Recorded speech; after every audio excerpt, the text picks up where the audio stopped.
नमस्कार, जाधव प्रथमेश. तर आज आपण बोलणार आहे, तुम्हाला थंबनेलवरून समजलं असं न्यूज मीडिया काय आहे, आपल्या देशात न्यूज मीडियाचं काय चालू आहे. ते मोदीजींचं एक पॉईंट ॲड करायचं राहिलं. सॉरी म्हणणार, आपले पंतप्रधान आहे, चांगलं काम करता येते. पण आपण कोणत्याच बाजूचं काँग्रेसची बाजू नाही घ्यायची, कोणतीच बाजू. आपण एक सर्वसामान्य माणूस म्हणून एक न्यूज मीडियावर जो विश्वास आहे याच्यावर बोलू आपण. तर एक कॉन्ट्रोवर्सी चालू झाली, शिक्षक वर्सेस न्यूज मीडिया. तर एक आज तकच्या रिपोर्टर आहे सौ अंजना त्यांचं नाव आहे. न्यूज मीडियात ते काम करतात, लय प्रतिष्ठित आहे. आज तक न्यूज चॅनलचे ते हेड आहे वाटतं काहीतरी. त्यांनी असं म्हणले का स्टार टीचर, यूट्यूबवाली, 2 कवडीचे टीचर व्ह्यूज बटोरते, पैसे वसूलते. तर खरं सांगायचं म्हटलं तर तुम्ही पहिले हे बोलायला नव्हतं पाहिजे. हा लोकशाहीने आपल्याला हक्क दिला आहे, सगळं दिलं आहे, पण आपण आपल्या शिक्षकांबद्दल असं नाही बोलू शकत, असं माझं तरी म्हणणं आहे. स्टार टीचर म्हणले, हा स्टार टीचर आहे ते, त्यांनी लई लोकांसाठी काम केले. तर तुम्हाला PWचं सांगितलं, PWनं असे काम केले का त्यांनी असे, मी त्यांची जाहिरात नाही करू राहिलो, तर जेवढे 12वीचे मित्र इंजिनिअरिंगमध्ये आले 12वीचे, त्यांनी क्लासेस कमी पैशात, कमी बॅचच्या पैशात क्लासेस लावून ते आत्ता खूप अशा प्रतिष्ठित कॉलेजमध्ये IIT, NIT असे खूप त्यांचे लई आहे. आपले खान सर झाले, त्यांनी आत्ता एक हॉस्पिटल उघडलं. असे खूप मोठाले शिक्षक आहे, त्यांच्याबद्दल तुम्ही आधी विचार करून बोलायला पण होतं. त्यांची कारकीर्द लई मोठी. आता त्यांनी काहीतरी थोडं बोलले थोडं तुम्हाला टोचून बोलले, मग तुम्हाला लगेच काही झालं का, जे खरं बोलले. तर आपल्या न्यूज मीडियाचं सांगायचं झालं तर न्यूज मीडिया आपल्या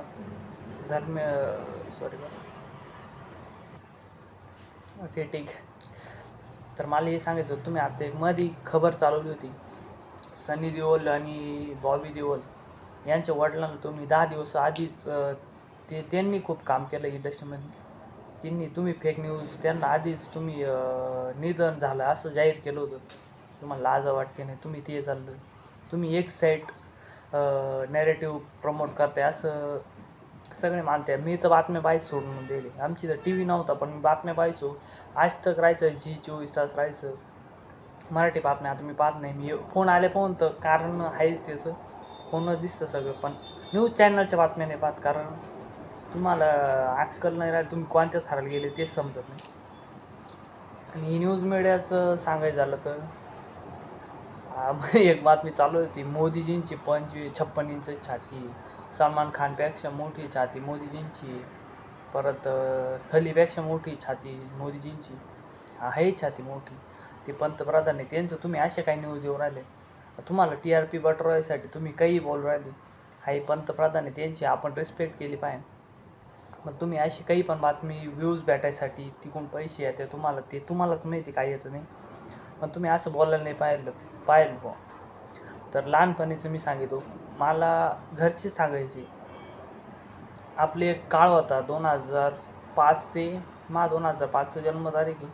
आपण मला समजायला लागले 2000 समजा 10 पाऊन धरा, 10 पाऊन ते 13 14 नाही 14पर्यंत नाही, आपण 20पर्यंत कालखंड धरू, किंवा 5 पाऊन 15पर्यंतच कालखंड धरू. मोदीसारखं यायचं असं काही नाही, पण तेव्हा मला लोक घरचे म्हणायचे किंवा आजूबाजूचे म्हणायचे, जे तुम्हाला पिक्चरमध्ये दाखवते ते सगळं खोटं आहे. जे तुम्हाला न्यूज चॅनल दाखवतं, न्यूज चॅनल पहा, पिक्चर पाहू नका, ते सगळं खोटं दाखवत्या. तुम्ही न्यूज चॅनल पहा, ते सगळं खरं दाखवते. पण आता हे नॅरेटिव्ह डायरेक्ट चुकीचं आहे. मला जे पण भेटतं मी त्याला डायरेक्ट सांगतो, लहान पोरगं बरं का, त्याला तुम्ही न्यूज चॅनल पाहू नका, सगळं खोटं आहे. कोणाला कुठून पैसे येते, कोणाला कुठून फंडिंग भेटत ते आपल्याला बोलत नाही, पण पाहू नका. न्यूज चॅनलसुद्धा खोटं बोलू शकते. आता पैसे भेटायला ती बाजू उचलून धरू शकते. आणि खरंच लय अवघड चालू आहे आपले. चौथा पिलर संविधानाचा, लोकशाहीचा म्हणा. तुम्ही तर लोकशाही कुठं गेली ते काय, तुम्ही एक साईड काही बोल राहिले. तुम्ही आता पेट्रोल वाढायला लागलं तर म्हणे काय 200 रुपये खर्च वाढन, दिल्लीत राहणार. एक न्यूज वाचली होती आता, मी स्पेसिफिक नाही सांगू शकत त्या न्यूज रिपोर्टरबद्दल, न्यूज ऐकली होती. म्हणजे त्यांचं लक्षात नाही ठेवते. शॉर्ट्समध्ये आले म्हणून मी स्क्रोल करता पाहिलं तर एक न्यूज आली म्हणे तुम्हाला ऑनलाईन ॲव्हरेज 2 का 3 रुपये वाढले. तर एका दिल्लीतल्या माणसाला 2700 रुपये 83 रुपये खर्च येतो महिन्याला पेट्रोलसाठी. तर त्याला काहीच नाही, 3023 रुपये वाढ, काहीतरी 275 का असं काहीतरी खर्च सांगितला. तुम्हाला पटायला पाहिजे. आपली जनता डायरेक्ट गरीब आहे. एवढं जरी काही वाढलं तर वर खाली होतं. तुम्ही पेट्रोलचे भाव धप्पाधप वाढवले. तुम्हाला पटायला पाहिजे. पेट्रोलचे भाव वाढले म्हणजे तुम्ही काय लय मोठे झाले. याच्या आधी का बरं कमी ठेवले? तुमचं इलेक्शन होतं म्हणून, पश्चिम बंगालमध्ये इलेक्शन होतं म्हणून तुम्ही तेव्हा नॅरेटिव्ह काय चालले, इकडं हे असं झालं तसं झालं, आता आपलं देश लय भारी, आता भाव वाढ राहिले. तुम्ही सरकारच्या बाजून बोल राहिले. तुम्ही जनतेच्या बाजून बोलायला पाहिजे. कटकार आहे, तुम्ही सरकारला धरलं पाहिजे. तुम्ही जनतेला कटकार धरून सरकारची बाजू नका मांडू. तुम्हाला लाजा वाटायला पाहिजे. तुम्ही जनतेची बाजू मांडा. तुमच्या परत विश्वास जनतेचा राहील. तुम्हाला फक्त कांद्याचं भाव वाढले का तुम्हाला असं वर खाली होतं लगेच आहे बातम्या. हे कांद्याचे भाव वाढले रे, 20 रुपये किलो झाले, 30 रुपये किलो झाले. अरे बाबा काय करायचं. तुमचं तर फार तोंडाला फेस येतो. कांद्याचे भाव वाढले, शेतकऱ्याच्या मालाला भाव वाढले, तुमच्या तोंडाला फेस येतो. तुम्हाला लाजा वाटायला पाहिजे. तुम्ही काय शिक्षकायला बोल राहिले आणि तुमच्यावर विश्वास नाही. काय बोलणार आता. तुमचे असे मुद्दे मांडते आणि कोण विश्वास ठेवायचा. मग असंच एखादी यूट्यूबर यांच्यावर विश्वास ठेवावा लागेल. न्यूज चॅनल मी तुम्हाला सगळं रेकमेंड करेन. 2-3 चॅनल आहे. न्यूज बॉय न्यून मॅन आहे म्हणून यूट्यूबचे चॅनल आहे.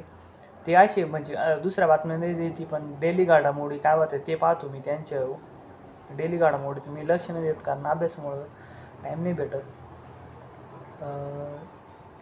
हे सांगायचं तुम्हाला. काय बोलते राव तुम्ही, तुम्हाला पटायला पाहिजे. आता यूट्यूबमुळं तर सगळे कमेडी आली, मग सगळेच बातम्या. हां, मला एक सांगायचं होतं. तर तुम्हाला एक बातमी आली किंवा काही आली, आता व्ह्युअर्सला सांगतो मी, यांच्यावर तुम्ही भरोसा नका ठेवू. तुम्ही तुमच्या आयुष्यात चांगलं काम चालू आहे, तुम्हाला बातमी साधारणच्या लाईफमध्ये, माझ्यासारख्याच्या लाईफमध्ये जर तुम्हाला एखादी बातमी आली तुम्ही फक्त आहे ना फॅक्ट चेक करीत जा. 2-4 ठिकाणी ते पाच जा, ही बातमी खरी का खोटी का. ही बातमी खोटीसुद्धा कळू शकते. यांचं काहीच सांगता नाही. कोणती पुढून जरी बातमी आली, एखादा व्हिडिओ पाहिलं तर त्याचे तुम्ही क्लिप कट करून टाकले राहते. तुम्ही ते डायरेक्ट जज नका करीत जाऊ. कोणी सांगितलं तुम्ही जज नका करीत जाऊ. तुम्ही स्वतः पहा ही बातमी खरी आहे का. 2-3 सोर्स घ्या. विश्वासू चॅनल असतील तुमचे, न्यूज रिपोर्टर नाही पण एखादे असले तुम्हाला वाटत असेल हे खरं द्यायचं सोर्स, तर त्याच्यावर तुम्ही ती बातमी पाहून घ्या.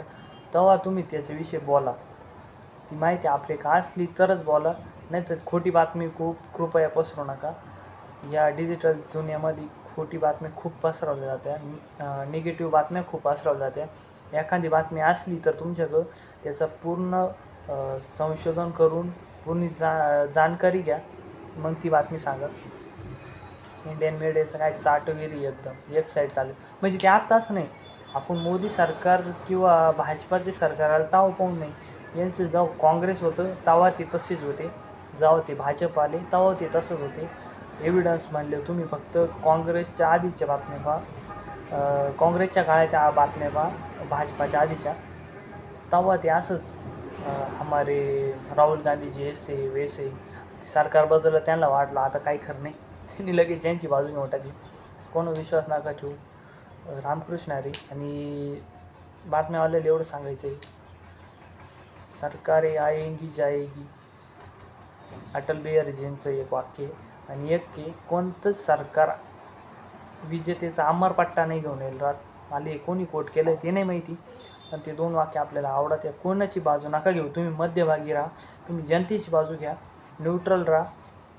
कोणाची बाजू घेऊन नका बोलू. तुम्ही जनतेची बाजू घ्या. तुम्ही जनतेसाठी तयार केलेले माणूस आहे. तुम्ही असं वागू नका. न्यूज मीडियाला एवढंच सांग नाही. तुमच्यावर जेव्हा आधीच विश्वास होता, जेव्हा कळत नव्हतं तेव्हा विश्वास होता, तो विश्वास तुम्ही तर डबल निर्माण करू शकता. तुम्ही जनतेचे मुद्दे मांडा. तुम्ही सरकारला वेठीस धरा. म्हणजे मला असं म्हणणं नाही की देशविरोधात नाही असं नका बोलू. सरकारला प्रश्न विचारा, सरकारला प्रश्न विचारा आणि जनतेची बाजू मांडा, सर्वसामान्याची बाजू मांडा. हेच आपल्याला संविधानाने शिकवलं, महात्मा गांधींनी शिकवलं, डॉक्टर बाबासाहेब आंबेडकरांनी, आपले जेवढे थोर नेते होते त्यांनी सगळ्यांनी शिकवलं. तर तुम्ही जनतेची बाजू मांडा. न्यूज रिपोर्टरला हेच सांगणं आहे. जय हिंद, जय महाराष्ट्र, भारत माता की जय.